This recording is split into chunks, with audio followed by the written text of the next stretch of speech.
Good cop, bad cop. Nurse arrested for refusing to draw blood. The Utah nurse arrested for refusing to let a cop draw blood from an unconscious crash victim wants to work on forging better ties between police and healthcare workers. The incident occurred on July 26th and was recorded on the officer's body cam. In the footage, Alex Wubbels refuses to let cops draw blood from a crash victim in a coma at the University of Utah Hospital burn unit. Though the man was not a suspect in the crash, police wanted a sample of his blood. Wubbels shows the police a printout of the hospital's policy on drawing blood, saying their request doesn't meet the criteria. The policy said that before taking a blood sample, police needed either a judge's order, or the patient's consent, or the patient had to be under arrest. The video then shows Wubbels being forcefully arrested for standing her ground. Why are you blaming me? I'm just representing. Why are you blaming the messenger, sir? She's the one that has told me no. Yeah, but sir, you're making a huge mistake right now. Like you're making a huge mistake because you're threatening a nurse. Okay. No, we're done. We're done. You're under arrest. We're going. We're done. Sir, I have to... We're done. I said we're done. I said we're done. I said we're done. Hey, Stop it. I have bad administration on the way. Sir, hey, please.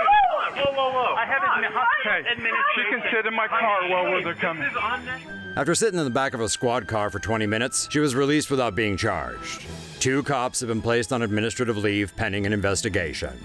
Online outrage prompted the Salt Lake City mayor and police to issue apologies to Wubbels.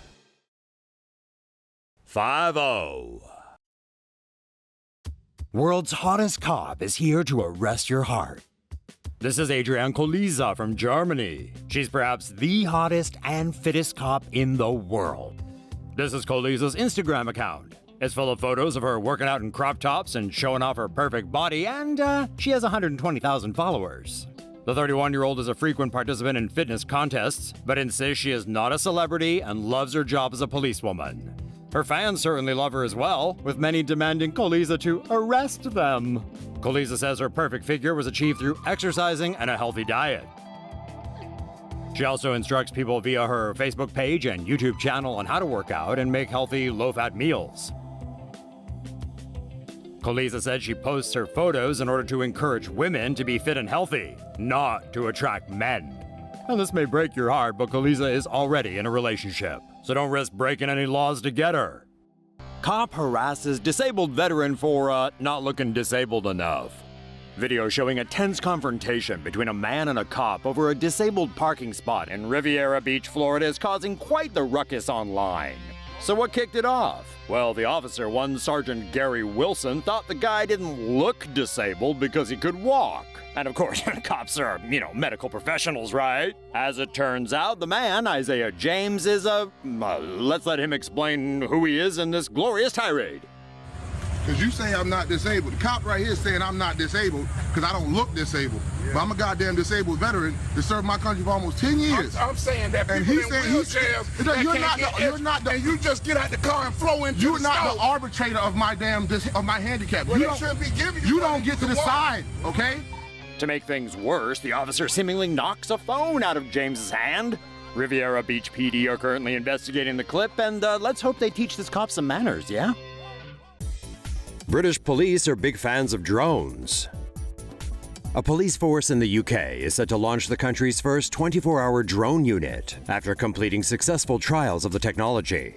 Devon and Cornwall police began testing DJI Inspire 1 drones in 2015. This model has a 360-degree rotating camera that takes HD photos and video. The pilot of the drone can watch live video on a screen on the drone's remote control. The DJI Inspire 1 can reach a maximum flight altitude of 4,500 meters and has a range of 5 kilometers from its pilot. On a full battery charge, the drone has a maximum flight time of 18 minutes. Among several uses for the drones, police believe they can help pursue suspects and record images at the scene of road traffic accidents. Devon and Cornwall police said drones can capture footage in hard-to-reach areas, such as woodland, to find a missing person. According to London's Metropolitan Police Force, the cost of operating a police helicopter is £850 per flying hour. Drones could help the police cut costs because the devices cost as little as £1,000 each. The only operating cost is recharging the battery. As many as 21 British police forces are reportedly experimenting with drones. The devices have been used by police to watch over the Duchess of Cambridge on a royal visit, and even to chase a lynx that escaped from a zoo. Man beaten unconscious by cops in case of mistaken identity. A Michigan man has filed a federal lawsuit after 2 law enforcement officials beat him unconscious in a case of mistaken identity from 2 years ago. James King was walking to his summer job in July of 2014 when FBI agents Douglas Brownback and Grand Rapids detective Todd Allen approached him. They thought the 23-year-old matched a vague description of another suspect. The lawsuit alleges they were operating undercover and didn't identify themselves as law enforcement at the time. King didn't notice their badges on lanyards. He thought he was being mugged when Brownback took his wallet, so he tried to flee. The 2 officers reportedly tackled him to the ground. Allen then allegedly put King in a chokehold that made him unconscious. The lawsuit alleges that King soon woke up and reportedly bit Allen's arm.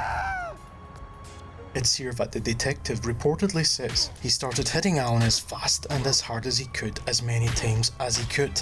Concerned bypassers called 911. The responding officers allegedly convinced witnesses to delete footage of the beatdown from their phones because undercover cops were present. The cops later said they'd arrested King because he had no ID on him at the time. The guy they were after, home invasion suspect Aaron Davison, was eventually caught, albeit less black and blue. So, the cops and feds apologised over this case of mistaken identity, right? No. They slapped King with 3 felonies, though a jury later cleared him of those charges after a prolonged legal battle. And now the authorities have got a lawsuit filled with damning allegations on their hands.